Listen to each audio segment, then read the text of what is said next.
বাংলাদেশে নাকি হঠাৎ করে কঠিন শীত পড়ছে, একেবারে কঠিন শীত পড়ছে। তখন আমি চিন্তা করলাম যে বিষয়টা কি। কথা নাই বার্তা নাই, বাংলাদেশে এরকম হঠাৎ করে শীত কী কারণে পড়বে, মানুষের নাকি কষ্ট হচ্ছে। তো অতএব বিষয়টা আমাকে বিচলিত করলো এবং এর কারণ খোঁজার জন্য আমি অবশ্যই ব্রতী হলাম।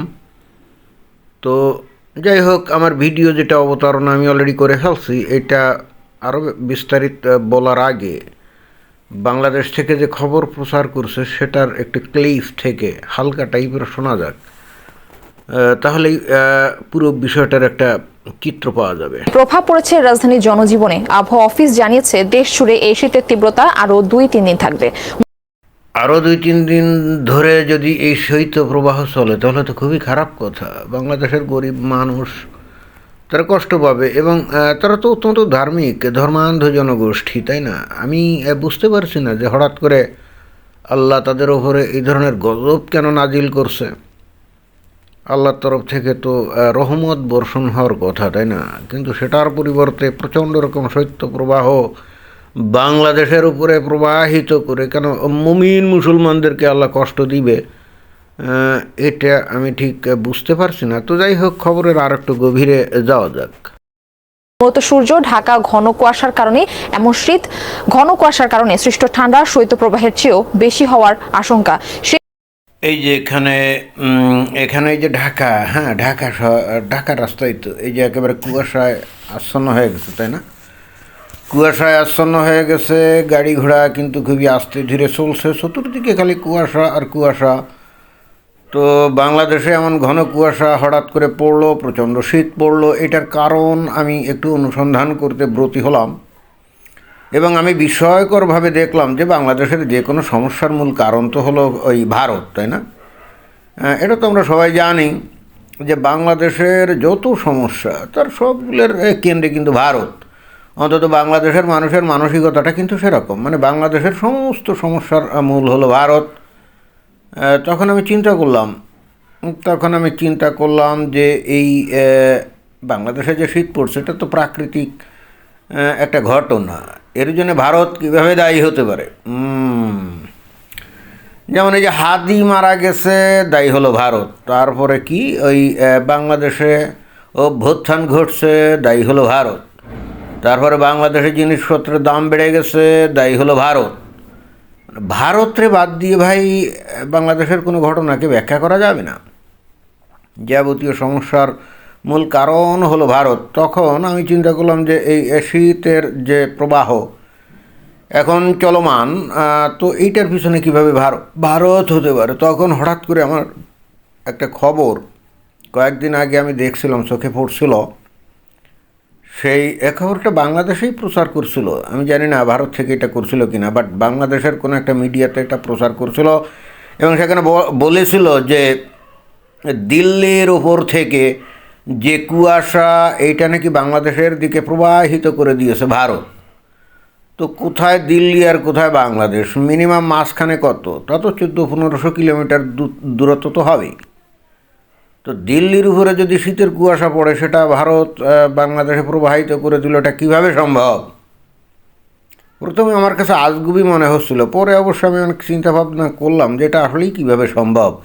আর তাছাড়া ভারত কি এই ধরনের কোনো প্রযুক্তি আবিষ্কার করে ফেলছে যে তারা ওই দিল্লি থেকে ওই কঠিন যে কুয়াশার স্তর সেগুলা একেবারে কোনো বাধাবিঘ্ন ছাড়া একেবারে বাংলাদেশে নিয়ে আসে?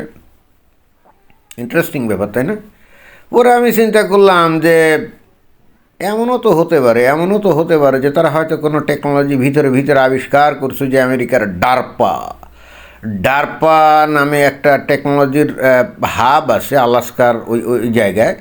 তো ওখানে তারা নানা রকম পরীক্ষা নিরীক্ষা করে এবং যেটা বলা হয় আর কি, লোকজনে বলে ওখানে নাকি পৃথিবীতে কৃত্রিম ভূমিকম্প কীভাবে তৈরি করা হবে, তারপরে পৃথিবীতে কৃত্রিম সুনামি কীভাবে তৈরি করা হবে ইত্যাদির গবেষণা নাকি আমেরিকা করে। এখন কে জানে সঠিক নাকি বেঠিক কে জানে, কিন্তু এই জিনিস কিন্তু একটা আছে, নাম হলো ডারপা।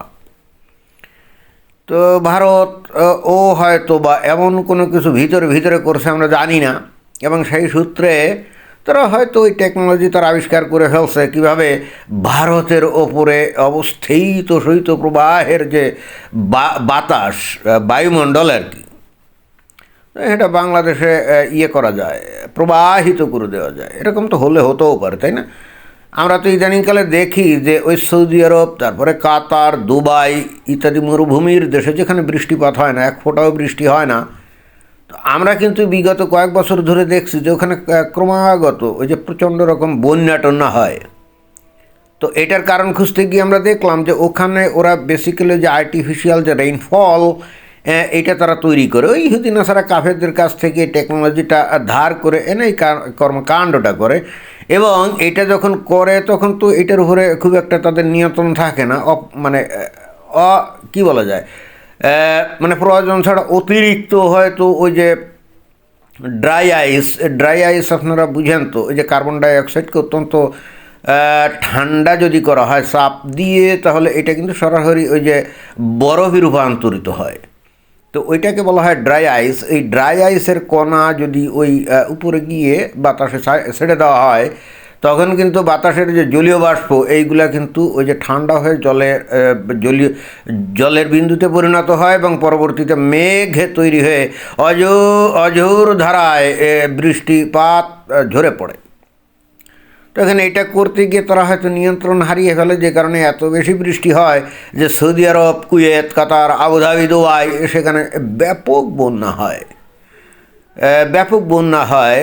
তো এরকম তো আমরা দেখছি। অর্থাৎ ইদানিং মানুষ তো এমন টেকনোলজি আবিষ্কার করছে যে যারা নাকি বায়ুমণ্ডলের ওপরেও এখন তারা হস্তক্ষেপ করছে, আল্লাহর উপরে পাল্লা দিচ্ছে, তাই না? এবং এইটা আমি কিন্তু বিস্মিত হয়ে গেছি যে সৌদি আরব, যেখানে নাকি ইসলামী শাসন কায়েম এবং যেখানে নাকি নবী রাসূলের আগমন, ইসলামের পতন, আর সেখানে তারা এটা কীভাবে করতে পারে? কারণ কোরআন, হাদিস এবং ইসলামের ভাষ্য হচ্ছে যে বৃষ্টিপাত এটা কিন্তু আল্লাহর হুকুমে, মিকাইল ফিরিস্তা কিন্তু বৃষ্টিপাত ঘটায়। তো এখন সেখানে এই যে ইহুদি নাসারা কাফেরদের কাছ থেকে যে টেকনোলজি ধার করে তারা যে বৃষ্টিপাত ঘটায়, এইটা কি মিকাইল ফিরিস্তা বা আল্লাহর হুকুমকে অগ্রাহ্য করে নিজেরাই কি এই কাণ্ডটা ঘটালো না? তাহলে এখানে কি আল্লাহর সাথে পাল্লা হয়ে গেল না? এবং সেই জন্যেই মনে হয় আল্লাহ তাদেরকে শাস্তিস্বরূপ এবার শীতের সময় ওখানে নাকি মরুভূমিতে খালি বরফ আর বরফ, ওই কানাডার মতো খালি বরফ আর বরফ, বুঝলাম না। তো এত কথা আমি এই কারণে বললাম যে এরকম কোনো কিছু একটা হয়তো ভারত করে থাকতে পারে এবং বাংলাদেশের মধ্যে ওই শৈত্যপ্রবাহের যে বাতাস বা যে কুয়াশার মেঘ বাংলাদেশে ধাক্কা দিয়ে বাংলাদেশে ঢুকিয়ে ফেলছে। কারণ এছাড়া তো ভাই বাংলাদেশে শীতের আমি তো আর অন্য কোনো কারণ খুঁজে পাচ্ছি না। বাংলাদেশের সব সমস্যার মূল হলো এই ভারত। অর্থাৎ শীত যে বাংলাদেশে এখন পড়ছে, এইটাকে ভাই আপনি অন্যভাবে ব্যাখ্যা করলে তো হবে না, এবং সেক্ষেত্রে আপনি খাঁটি সহি মুমিন আপনি থাকতে পারবেন না। তো অনেক গবেষণা করলাম, করে আমার গবেষণা তো এটাই ধরা পড়লো। এখন আপনাদের কেমন লাগলো কে জানে। তো ভারত বাংলাদেশের সাথে এই ধরনের ফাজলামি শুরু করছে, যেটা কোনোভাবেই আমাদের এই যে মুমিন মুসলমানরা মেনে নিতে পারে না, মেনে নেওয়া উচিত না। এবং কিছুদিন আগে আমরা কিন্তু অবশ্যই স্বপ্ন দেখতাম যে বাংলাদেশের নতুন কিছু সিপাহ সালার ছিল যারা ভারতের বিরুদ্ধে যুদ্ধ করবে, তাই না? জামায়াত ইসলাম তো বলছিল 50 লক্ষ নাকি প্রশিক্ষিত সৈন্য তাদের হাতে মজুত, যেটা দিয়ে নাকি ভারতকে পুরো কুক্ষিগত করে ফেলা যায়। তখন আমি কিন্তু স্বপ্ন দেখতেছিলাম যাদের পাস থাকলে যদি কিছু গনিমতের মালটাল যদি ভাগে পাই। কিন্তু হঠাৎ করে কেন জানি চুপ হয়ে গেছে, কেউ আর ভারতের বিরুদ্ধে কথাটা বলছে না। আর ঠিক তখনই সুযোগ বুঝে এই ভারত এই কর্মকাণ্ডটা করেছে, বুঝছেন? ভারতের লোকজন আমার এই বক্তব্য শুনে, মানে ভিডিওর এই বক্তব্য শুনে অনেকে হয়তো মনে করতে পারেন যে আমি কি মস্কারি করলাম নাকি। জি না, বাংলাদেশের বহু লোক কিন্তু এটাই বিশ্বাস করে যে বাংলাদেশের বর্তমানে শৈত্যপ্রবাহ এবং কুয়াশার যে ঘনমেঘ, এইটা ভারতের ষড়যন্ত্র ছাড়া অন্য কিছু না। এমনই পাবলিক কিন্তু বাংলাদেশের, এটা আপনাদেরকে বুঝতে হবে। ধন্যবাদ।